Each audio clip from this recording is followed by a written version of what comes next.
want to thank Undersecretary Christopher Liu coming down from Washington, and he's here with us along with Ava Dashwa, the Director of the Workforce Commission, to talk about really initially the purpose was equal pay day, which is very important, and we have a bill on the Senate floor today that I'm excited about, so that we can finally get off the bottom of that very bad list. I'm sorry, get off the top of the bad list.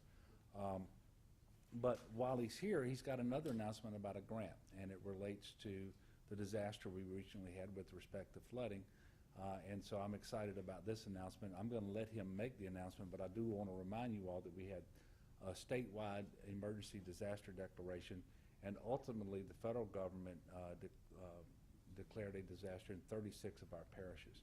And this affected people all over the state of Louisiana, literally in every corner with record flooding. It interrupted not just individuals and their families, but businesses as well. And we're a very resilient people, but obviously in times like this, we do like to avail ourselves of assistance, and our partnership with the administration in Washington has proven once again to be very valuable. And so with that, Undersecretary, I'd ask you to make the announcement. Great. Thank you, Governor. Thank you for having me on Equal Pay Day.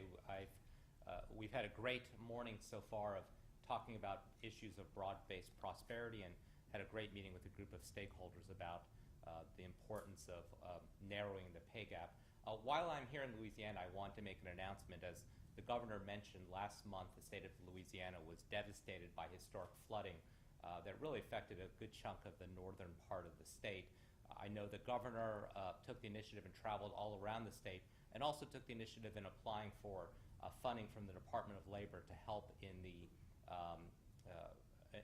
cleanup efforts. Today I'm pleased to announce that the Department of Labor will be awarding the state of Louisiana $1.7 million for that cleanup and renovation efforts. This will fund about 160 temporary jobs in about 24 parishes around the state. This is important temporary jobs to help people get back on their feet, and just as importantly, to help those communities recover from these devastating floods. This would not have happened without the governor's initiative in applying for this federal funding, and I'm happy to be here and award that to him. Thank you very much. Any comments? I have a list of parishes. The lion's share of the funding will be going to Ouachita, Union, Morehouse, West Carroll, East Carroll, Richland, Madison, Caldwell, Franklin, and Jackson, and that's a little bit over $800,000. Also, in the southern part of the state, St. Tammany, Washington, as the governor said, the floods impacted every region of our state, and while he was on the ground constantly, all of the cabinet secretaries were charged with doing what we could in our various agencies to assist the people, and we're pleased that we're going to be able to help provide the support. So again, thank you very much, Undersecretary, for coming down. Greg Hilburn has a question. Secretary, how do people apply for these jobs? That would be the first question. They will go through their local offices, their business and career solution centers, which are in the local offices. Yes, sir. And a list of those can be found on our website. Anything else? How soon might someone who applied be hired? They're looking for this money. Parishes already have applied, local areas have already applied, so they're up and ready to go. So, Yes, immediately. It's for cleanup, so we want to continue that process, cleanup and recovery. So getting these people employed immediately to get our citizens back whole is the whole focus of this. And we thank both the governor and Secretary Perez and the Department of Labor. Anything else? Y'all going mighty easy on me. Are you going to be supportive of the helmet law that got passed out, or the helmet bill that got passed out of the committee this morning? No. No.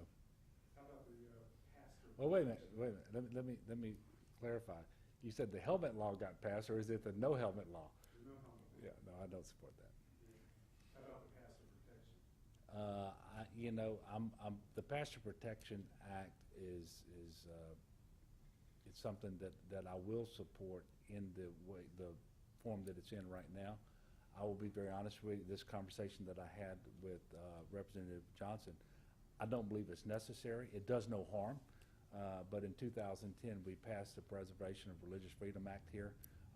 There are no pastors under threat of anything happening should they not want to marry someone of the opposite sex or officiate over any wedding that happens to violate some articles of faith that they have. However, in the spirit of belts and suspenders, it does no harm, and therefore I'm okay with the bill. It went further to include businesses like in other states. Did you draw the line there? How about I say that I support the bill as it is? And then but I don't believe the bill will be enlarged because I've been told by Representative Johnson that that's not what he's intending to do with it. I should have said expanded.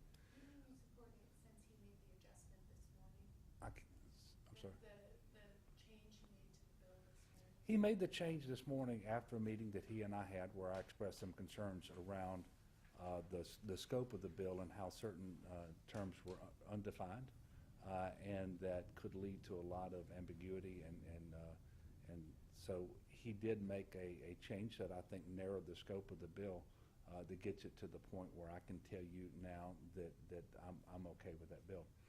Look, thank y'all very much. I appreciate y'all coming up, and this was about the workforce grant that we got to clean up after the storm. So thank y'all very much.